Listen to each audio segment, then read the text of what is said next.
এর পূর্বে 1996 সালে তারা তত্ত্বাবধায়ক সরকার ব্যবস্থা নিয়ে এরকম গড়িমসি করেছিল, অথচ তাদের সরকারই গঠিত হয়েছিল তত্ত্বাবধায়ক সরকারের উপর ভিত্তি করে।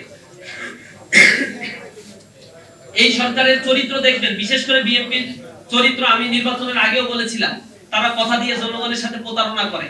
তাদের জন্ম হয়েছিল যে গণভোটের মধ্য দিয়ে, যে একটি স্বৈরশাসন মানে সেনা শাসনের মধ্য দিয়ে তাদের উত্থান হয়েছিল, এরপরে গণভোটের মাধ্যমে তাদের বৈধতা হয়েছিল। এই সরকারি পরবর্তীতে এসে এখন তাদের চরিত্র হচ্ছে গণভোটের রায়ের বিপক্ষে তারা অবস্থান নিচ্ছে।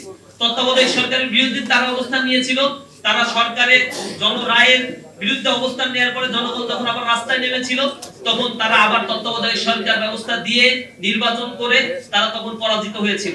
আমরা তাদের চরিত্র এর পূর্বেও দেখেছি, যদি তারা একই চরিত্র বজায় রাখে তাহলে জনগণ তাদের যে অধিকার তারা প্রয়োগ করেছে, গণভোটের রায় যে রায় তারা দিয়েছে সেই রায় বাস্তবায়নের জন্য আবার জনগণ রাস্তায় নামবে।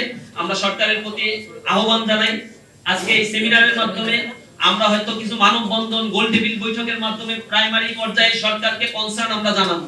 সরকার যদি আমাদের কনসার্নে তাদের বিবেক না নড়ে, তারা যদি এই বিষয়গুলোকে মাথায় না নেয়, তাহলে আমাদের যে কার্যক্রম বাকি থাকে অর্থাৎ রাজপথের আন্দোলন, সেই রাজপথের আন্দোলনেই আমরা নামবো ইনশাআল্লাহ। তো সকলকে এখানে উপস্থিত হওয়ার জন্য আবারও ধন্যবাদ জানাচ্ছি। আসসালামু আলাইকুম ওয়া রাহমাতুল্লাহ।